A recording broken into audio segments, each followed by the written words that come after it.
Let it be a Nick and Jane, and let it be a Mr. Smith, a banker of Nick and Jane. They both keep their money in his bank.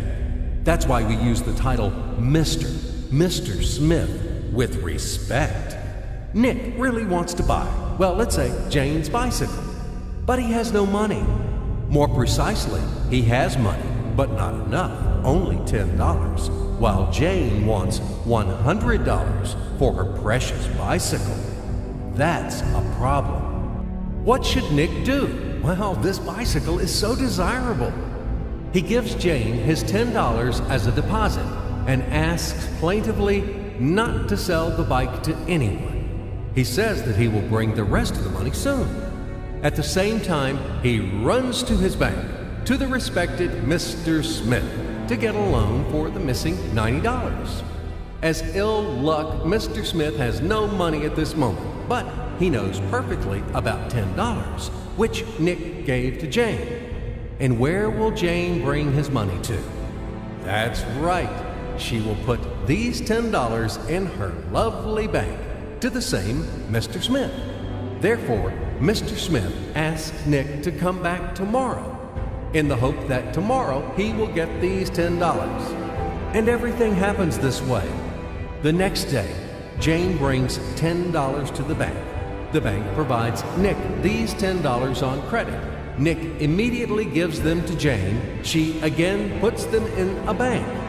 The bank again provides Nick these $10 on credit, etc. As long as Nick the fool will gather enough money for the bicycle. Don't you get confused yet? Be patient, I told you. These demons have been trying to confuse you during 1,000 years. These damn economists and financiers. But anyway, we will figure everything out. So what do we have in the end? Nick finally got the bike from Jane. Wow!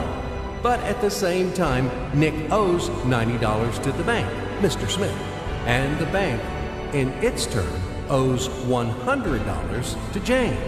In other words, those $10, which existed initially, have magically turned into $200, $190 of debts plus real $10.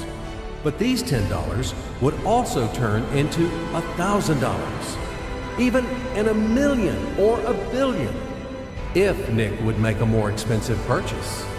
In this case, our $10 would make the increasing number of its cycles, circuits from hands to hands. That's it.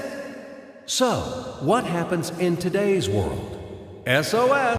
It appears that banks also make money out of thin air and multiply them. Not only Fed can produce money, but banks either. In short, everybody can do this, except you and me. We are not in the business at this celebration of life. I would like to print or draw some money as well. In fact, these banks multiply money without any control. And we're still wondering why the banker lives better. What are naive fools are we? Now it is clear why. The one who produces the money, of course, lives better. But this is not enough. From this moment, poor Nick will never be able to repay his debts owed to the bank, no matter how hard he would work. Silly Nick doesn't know it yet, that he's in slavery to the bank, in credit bondage forever, because those $90, which he owes to Mr. Smith, do not exist in nature at all. Sly Mr. Smith made his money out of nothing. He created them out of thin air, just one click. And $10 turned into $200. Yes, but you can object